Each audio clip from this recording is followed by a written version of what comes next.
I am the Diversity Communications Intern for Parks and Natural Resources. Before I get started, I'm actually going to read a portion of the Emerson Point brochure that I translated as part of this internship.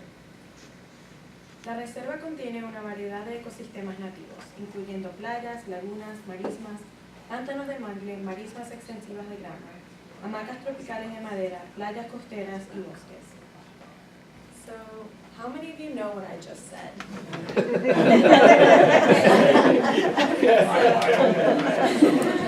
I heard 5 words. There's a handful. I actually read that out to really emphasize that some of the confusion that some of you may be experiencing who don't know Spanish is what our Spanish-speaking community feels when they go to our parks and preserves and they don't see resources in a language they understand.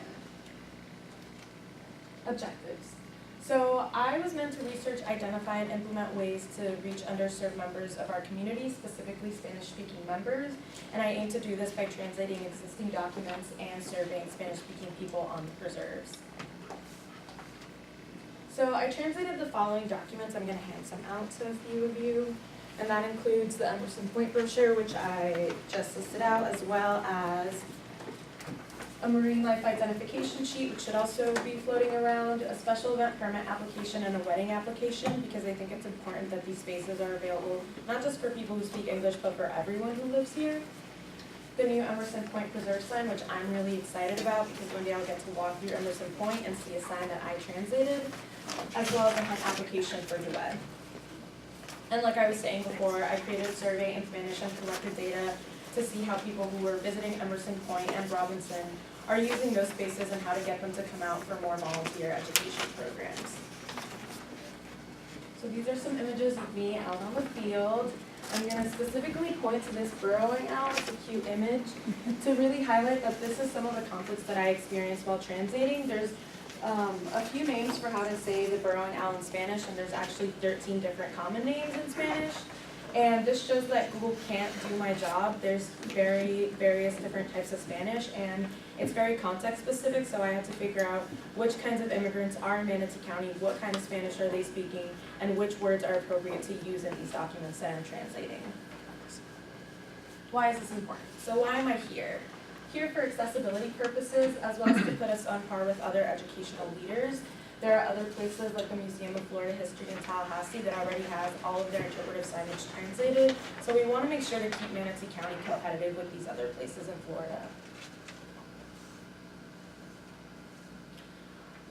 Like I was saying before, we also want to remain inclusive and accessible because 10.2 of the overall population of Manatee County are actually native Spanish speakers. That's a pretty big number. And we want to make sure that these people feel welcome and safe, as well as complying with their conservation goals.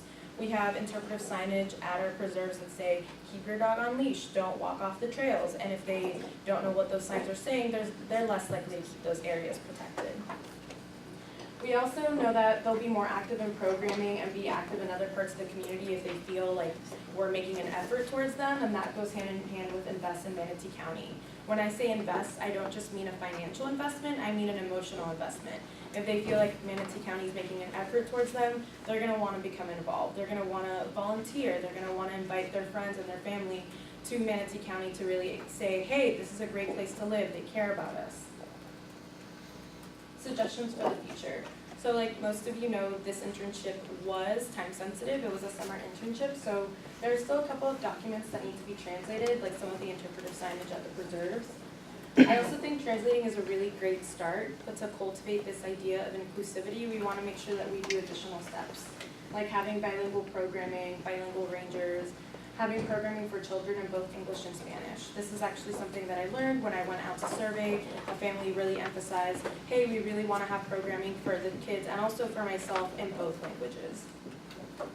I also think it's really important to look at demographics to serve other populations because Spanish is amazing and it's great that we're serving the Spanish-speaking community, but like Michaela was saying, it would be great to have these resources available in Mandarin, in Creole, in German, and in other languages to really serve the growing population of this county.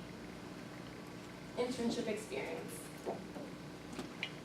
So the bulk of what I did was translating, and like I said before, there's different kinds of Spanish, and Spanish is changing every day, and so this was kind of the harder part of my internship.